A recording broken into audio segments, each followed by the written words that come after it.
Les tableaux qui parlent, une série de podcasts par Francis Rousseau.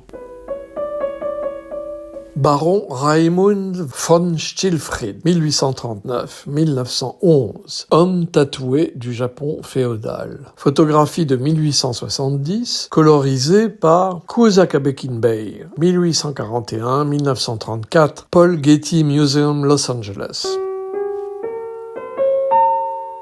Ces deux hommes tatoués, photographiés par le baron autrichien Raimund von Stillfried, en rupture de ban avec l'Empire austro-hongrois, font partie de toute une série de portraits qu'il immortalisa dans son atelier de Yokohama, qui fut actif jusqu'en 1877, avant qu'il n'en cède le fond à son fils spirituel et coloriste favori, Kusakabe Kinbei. Parmi les portraits du baron, colorisés par Kinbei, qui compte nombre de geishas, de kimonos à l'éventail, de scènes de maisons de thé et autres voyages pittoresques en palanquin, ceux des hommes sont les plus troublants de vérité, malgré les temps de pause très longs qu'ils exigeaient alors. Et parmi ces portraits d'hommes, ceux des samouraïs et des hommes tatoués, que l'on appelait les 8, 9, 3, chiffres qui se prononcent respectivement en japonais ya pour 8, ku pour 9, isa pour 3, restent encore aujourd'hui, 150 ans plus tard, les plus extraordinaires.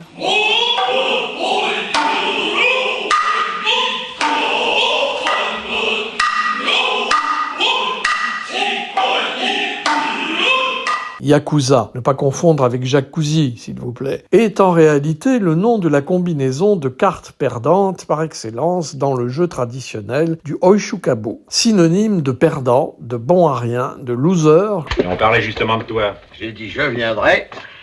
Je suis là. Ces chiffres servent très vite dans la société japonaise féodale de surnom à une caste de malfrats, car ce n'est pas leur nom réel. En effet, la terminologie légale japonaise exacte concernant les yakuza est Boryokudan, ce qui signifie littéralement groupe violent, appellation que les yakuza considèrent comme une insulte et qu'ils réfutent, car ils ne se considèrent pas comme auteurs de n'importe quel crime, mais de crimes spécifiques, en l'occurrence des crimes d'honneur. Je reçois pour un fer, je donne pas des matinées enfantines. Ils placent dans leurs crimes presque un contenu rituel, voire même sacré. Tu les as ou tu les as pas? Un peu d'ailleurs à la façon de ce qu'a pu faire la mafia sicilienne au XIXe siècle. Quoi?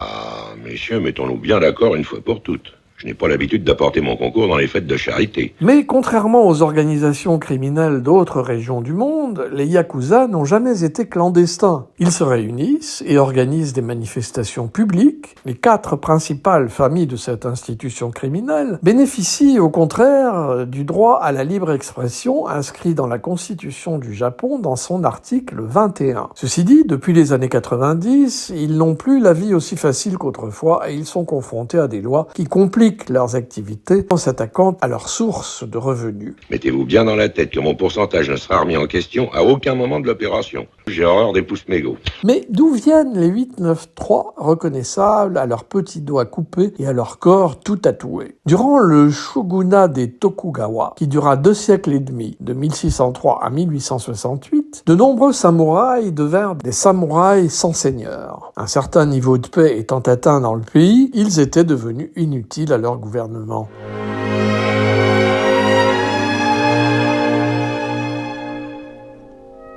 Les nobles samouraïs d'autrefois devinrent dès lors de véritables vagabonds, des sans domicile fixe, des sans famille qui formèrent les premiers rangs criminels du Japon, connus sous le nom de Kabukimono ou Hatamoto Yako, qui veut dire les cinglés. Parce que j'aime autant vous dire que pour moi, monsieur Eric, avec ses costards tissés en Écosse à Roubaix, ses boutons de manchette en simili et ses pompes à l'italienne fabriquées à Grenoble, c'est rien qu'un demi-sel. Ils se distinguaient par leur coiffure, des chignons bien enrobés, leurs vêtements extravagants, très colorés, et surtout leurs tatouages, qui représentant monstres et dragons, hurlant à même leur peau au détour d'un biceps, terrifiaient littéralement la population. Et là, je parle juste question présentation.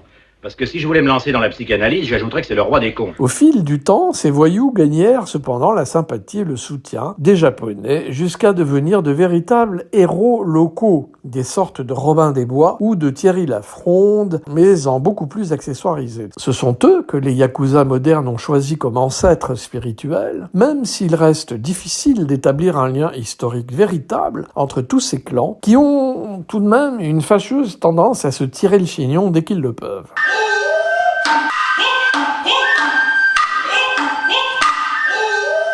La véritable puissance des 893 est apparue après la Seconde Guerre mondiale. Ce genre d'organisation ne prospérant que dans le malheur des autres, les Yakuza mirent en place un marché noir pérenne où l'on pouvait trouver de tout, de la nourriture aux médicaments, en passant par la drogue, des prostituées, les meurtres sur commande et autres activités sympathiques. Si vous voulez mon avis, chère petite madame, dans un ménage, quand l'homme ne ramène pas un certain volume d'oseille, l'autorité devient ni plus ni moins de la tyrannie. Et l'autoritaire a un simple emmerdeur prétentieux. Si je suis de trop, je peux sortir, hein. Les gouvernements laissèrent faire, préférant visiblement l'existence d'une économie parallèle à une absence totale d'économie. Sans rapport avec les Yakuza, ou peut-être grâce à eux, diront certaines méchantes langues, en quelques dizaines d'années, le Japon allait devenir une des premières puissances économiques mondiales. Du coup, les Yakuza, une fois de plus devenus inutiles, décidèrent cette fois-ci, au contraire des samouraïs en leur temps, de s'implanter coûte que coûte dans le paysage légendaire du pays, aussi bien que dans plusieurs secteurs économiques, comme le racket des sociétés, les sports, l'industrie du sexe, les trafics de drogue, d'armes et d'êtres humains, bref, toute activité qui n'en finit pas de rendre optimiste sur l'avenir du genre humain. Voyons, ne vous énervez pas, je vous... Et pourquoi je m'énerverais? Là, je peux très bien lui claquer la gueule sans m'énerver. Par rapport à d'autres mafias, celle des Yakuza a au moins le mérite d'avoir inspiré des artistes. Les mangas, les jeux vidéo, la littérature et surtout le cinéma, jusqu'à créer un genre cinématographique qui leur est spécifique, le Yakuza Aiga.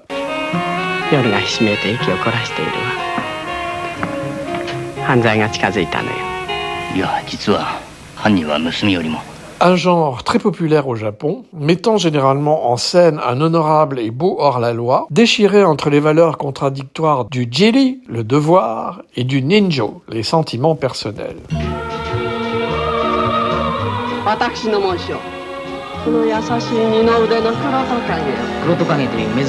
Ce genre a inspiré une quinzaine de cinéastes qui s'en sont fait une véritable spécialité, comme Kinjo Fukasaku, véritable génie du Yakuza Aiga, qui a porté le genre bien au-delà de celui du simple cinéma de gangster à l'américaine, lui donnant une dimension esthétique proche du surréalisme, entraînant derrière lui des cinéastes tels qu'Akira Kurosawa avec Ange ivre ou Shohei Imamura avec Cochon et Cuirassier, et même quelques cinéastes occidentaux comme Sidney Pollack ou Ridley Scott avec Black Rain. Chef-d'œuvre sombre mais incontestable du genre, si magistralement illustré par Fukasaku, sont Lézard Noir, tourné en 1968, construit autour de la personnalité hors norme d'Akihiro Miwa, célèbre artiste travesti nippon que la légende crédite d'avoir été un amant de Mishima et qui interprète le rôle d'une dangereuse criminelle surnommée précisément le Lézard Noir.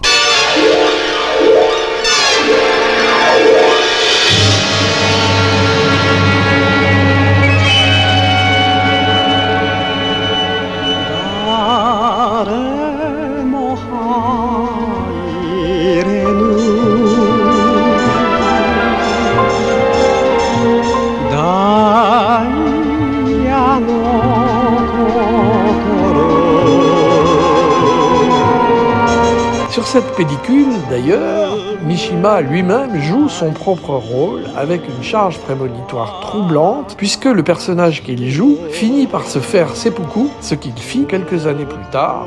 Écoutez le podcast consacré à Mishima donné en lien. Et l'on comprend dans cette seule scène comment les crimes des Yakuza ont pu être considérés aussi longtemps au Japon comme des crimes rituels. Alors, nous sommes d'accord? Bravo. D'ailleurs, j'étais sûr qu'entre gentlemen, les questions d'argent ne se poseraient pas. Affaiblis par les législations, ils ont fini par se disperser et même, horreur, par s'ubériser. Et oui, au Japon, après Uber Drive et Uber Eats, voici qu'est né depuis peu l'Uber Yakuza qui répond au vocable de Tokuryu. Eh ben, vous voyez, monsieur, tout baigne dans l'huile. Des criminels à temps partiel, sorte de gangsters éphémères, qui font un petit job malhonnête occasionnel, comme ça, en passant. Mais pire que tout, pour ceux qui se sont reconvertis du Yakuza au Tokuryu, ils ont fait effacer leurs tatouages, remplacés par de larges aplats d'encre noire. Allez, salopards! virgule musicale. Théâtre No, extrait de la danse du fantôme, Giacomo Puccini, Madame Butterfly, Orchestre philharmonique de Vienne, Herbert von Karajan, Le Lézard Noir, Kinjo Fukusaku, 1968. Le Cave se rebiffe, film de Gilles Granger, dialogue de Michel Audiard, 1961.